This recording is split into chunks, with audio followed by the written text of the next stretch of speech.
Sonny Gray used the milder weather in Los Angeles to his advantage on Monday night as the Cardinals beat the Dodgers in one of the most exciting games of the year. We'll talk about it coming up on B-Schaeff Daily.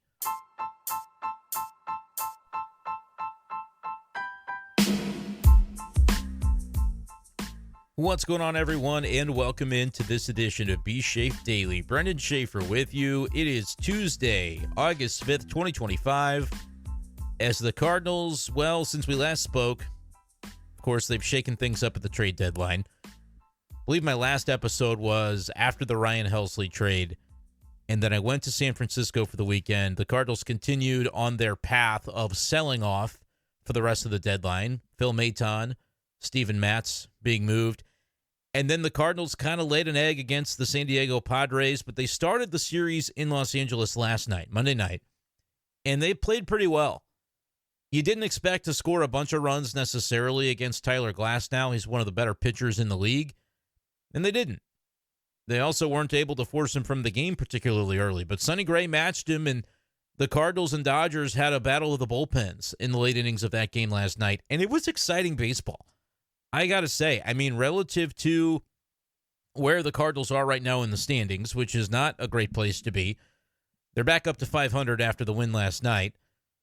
But it's just not very exciting times, of course, because the conversations have already begun to shift more away from, the here and now and more toward the future, which, look, there's going to be a time for conversation about the future, and we will talk plenty of future over the next 2 months of baseball, but there is still a season going on, and so trying to find a way to thread that needle for the Cardinals anyway is going to involve manager Oliver Marmol putting out the lineup every day that he thinks gives them a chance to win, but what are the other considerations, right? What do they have to be thinking about in terms of players that they're showcasing, players that they're getting a longer look at to be able to determine, who should be a part of this thing next year or even the next time that the Cardinals are really ready to ramp it up and try to win. So a lot of conversation to come, but last night, 3-2, Cardinals win it over the Dodgers in some pretty exciting fashion. That catch by Lars Nootbaar in the ninth inning, one of the best catches I've ever seen. I mean, on a dead sprint with a diving, sprawling play, and it's a clutch catch as well. Like, it's not like making a catch to save the World Series because it was a catch to save a game in early August to go from a game below 500 back up to 500. It's not an earth-shattering play in the context of the situation, but like within that game, and it is the Dodgers, so you're playing the Dodgers, you want to beat them. It was an exciting game to that point, and Jojo Romero comes out. He gives up a leadoff hit to Ohtani, and the next batter, it's in that Bermuda Triangle there in shallow right field just beyond the first baseman. Nobody's going to be able to get to that, right? But Lars Nootbaar, dead sprint. I believe he reached his top sprint speed of the season on that play, which something I wish I had brought up. Ethan Hannaford and I did the postgame show for STL Sports Central last night. I hope you caught it.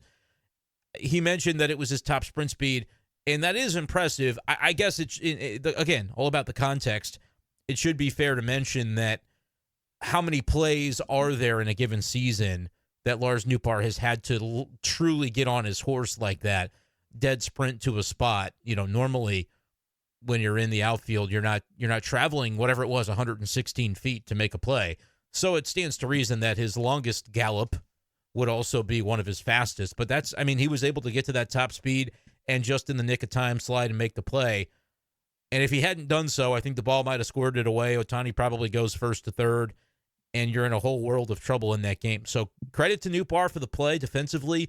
Credit to Jojo Romero for getting through. It looks like he's the new Cardinal closer, but I saw earlier today Jeff Jones had an article out. I think it's an interesting concept. Like, Jojo is for sure, if you're trying to win baseball games right now, the best option for the Cardinals to take the ninth inning. He's their best reliever after you make the trades over the last weekend. But if this Cardinals team isn't necessarily going anywhere beyond, 82 and 80 this year, would it be interesting to try out O'Reilly O'Brien in the ninth inning just to see how he handles it? Would it be interesting to try out, get Gordon Graceffo, Andre Granillo a touch? Like, long term, it just, you don't necessarily project that Jojo Romero is going to be the Cardinals closer for the next 5 years because he's also another guy that doesn't have a ton of team control remaining. It's a reason that I advocated that the Cardinals should move him at the deadline. They didn't end up doing that. But I think that's kind of an interesting quandary. But the Cardinals get the win. They're up to 57-57, and they will head, they will stay out in Los Angeles tonight, where they will be taking on the Dodgers in Game 2. Miles Mikolas against Emmett Sheehan. Sheehan? At any rate, Mikolas on the bump for the Cardinals, and I actually think Mikolas is going to have a good game tonight. I feel like he's going to end up pitching pretty well, and maybe the Cardinals are able to steal the first 2 games of this series and perhaps go for the sweep on Wednesday. That's my prediction. Anyway, I think the Cardinals can get it done behind Miles on Tuesday night. And look, it doesn't really change the trajectory of things until you win 6 or 8 or 10 in a row, and then you can start talking about, well, actually, maybe they're in the race and they should be acting like it. But I think they're sitting 5.5 games out as of this morning. So that's the state of things there. Other thoughts from last night's game, because I do want to kind of do more of a recap on trade deadline stuff since I was out of town and I didn't get to fully respond with my thoughts. I thought I would share those in more of a brief episode today, because I realized, man, I haven't done the show for several days, and I just need to make sure I get it in today, even if it's not as long of an episode. But before we do that, I want to say, Ivan Herrera, good. I mean, the guy continues to be the best pure hitter in the organization, and I don't know what his power ceiling is going to be, but if you can keep him healthy and you can keep the legs strong, again, he's not going to catch, so that's going to hopefully help. He could be a guy hit 25, 30, maybe home runs in a season. I think that's certainly in play for him. And the Cardinals need guys like that, because we know they just do not have a vast array when it comes to the power supply right now within the organization. Another guy who homered last night, Mason Wynn, was good to see from him, because his numbers, he's kind of been on a bit of a roller coaster at times, where you think, oh, man, he's really red hot, and then, oh, man, he's really cooled off. But at the end of the day, his numbers, they kind of stay in that same range of the lower 700s for the OPS. He's at 719 right now. That's perfectly suitable. 102 is the OPS plus for Mason. He's got 8 home runs this season. He's hitting 270. He's getting on base at a 325 clip. Not quite slugging 400, but he's been solid. Would like to see. It's weird to me that he doesn't have more of a base stealing acumen. He's only got 6 stolen bases this year, and he's got that in 11 attempts, so he's been thrown out 5 times. But, I think he can develop still into a guy that's going to be able to fill out the stat sheet in a number of ways, and, of course, defensively. He had a throw last night on Mookie Betts that was really exciting to watch, because you kind of feel like it goes back to that notion of, all right, he knows when to let it eat, and he knows when to kind of ease off. Not ease off, but not put everything he's got into a throw, because you don't want to just do it necessarily just to do it. You use it when you've got it. You also don't want to burn the mitt over there from your first baseman. And it's something that Mason Wynn has kind of had to toggle on and off of when he needs it and when he doesn't. Well, I thought in a moment last night, not only did he need it because it was a close game and a good runner in Mookie Betts, but it's like, because it's Mookie Betts, you kind of want to say, hey, I mean, that guy's a shortstop. That guy's one of the best athletes, if not the singular best athlete in baseball, Mookie Betts. Think of all the different things that Mookie Betts can do. He's got more 300 games than me. That's what I know. But he's a stud, and so I just thought it was kind of fun that Mason let it rip on Mookie Betts and 2 exciting players. That's what makes baseball exciting. That's the kind of stuff that I'm watching to get to see. So I enjoyed that last night for sure. And just good to see the Cardinals come away with the win. I mean, a couple of solo home runs, and then, of course, I am remiss not to mention the legend himself, Joe Pozo, with the pinch hit. He's got, 6 pinch hits this year. That has really turned into a role that suits him. I'm going to cut it off at the pass before people say he needs to be starting more games. I really don't think he does. I don't think he's great behind the plate. He's not necessarily terrible, but I don't think he's great back there. And it's sincerely, the success that he has had offensively has come as a pinch hitter, even maybe more so than when he's been in the starting lineup. So good to see that from him. And like I said, all the way around, an exciting game last night if you stayed up to watch it or listen to it on the radio waves. And tonight on STL Sports Central, you'll have me and Ethan Hannaford again post-game. So if you want to check that out at the conclusion, if you're a night owl like me, that would be something worth checking out later on after the Cardinals and Dodgers do battle on Tuesday. But I want to make a note before I kind of circle back into some of the trade deadline thoughts, and really my takeaway of what the Cardinals didn't do enough of, and it kind of plays into the squeeze they have right now on the corner outfield situation. I want to talk briefly about Luken Baker, because he was claimed by the Dodgers yesterday. This happened on Monday after the Cardinals, you think about Luken Baker's status in the organization. He hasn't been overly performing at AAA. I think his OPS is in the low 700s in Memphis. Obviously, he's going to get his home runs. But the Cardinals trade Steven Matz for Blaze Jordan, who's a corner infielder who hits right-handed, hits for power, and does a lot of the same things that Luken Baker does, but is 6 years younger and is going to need a 40-man spot in the coming off season. So I have not, this is the theory that I've floated out there. I have not gotten confirmation of this, but if I'm just reading tea leaves, if you're Luken Baker and you see they trade for Blaze Jordan and they don't trade you to a place where you might be able to, because, I mean, it was possible that Luken Baker could have been dealt. All right, the deadline comes and goes. You're in the organization. You're probably even falling further down the depth chart in terms of the next couple of years. And, oh, by the way, I mean, it just feels like because of that depth chart, you might not even have your 40-man roster spot after the winter is over. Would you rather just kind of toil it out in Memphis for 2 more months, or would you say, hey, send me somewhere? I mean, let me go try to figure something out. And if it doesn't work out, I think Korea would be a great option for Luken Baker. Go hit some home runs in Korea. So I don't know if he or his agent kind of nudged the Cardinals, or if the Cardinals almost did the right thing by saying, we haven't managed Luken Baker to this point in a way that ever really gave him a full opportunity to show what he could do. And, we were squandering some of his prime years as a result. Now it's a two-way street. He could have performed better in the limited opportunity he did get. And this notion of opportunity, right? Some players will go their whole life without really ever getting the level of opportunity that Luken Baker got in the big leagues, and a chance to showcase that a little bit at the end last year and coming off the bench to begin 2025. And he just didn't perform that well, and sometimes that's all you get. And for guys who are drafted in the first round or top prospects, it's a different set of circumstances, and you usually get more time, more opportunities. For guys that aren't, like Luken Baker, kind of coming up as not really necessarily a prospect status, because he's 28 years old, and that's just the way it goes sometimes. I was trying to see when he was drafted. He was a second round pick of the Cardinals, but it was all the way back in 2018. So he's kind of been around. He has had some good seasons in Memphis, to be sure, but he's had some seasons in Memphis where he wasn't quite as productive. And again, I think the Cardinals, the reason I started down this track was to kind of make the point that it's not always mismanaging a player when a guy doesn't perform and then never makes it. It might just be that the guy wasn't going to make it. But Luken Baker, I mean, 1159 OPS in Memphis back in 2023 with 33 home runs, and then got a little bit of opportunity in St. Louis. He got a 99 plate appearances in St. Louis that year when he was having his best minor league season. And so he earned the opportunity. He showed up, played 33 games with the Cardinals.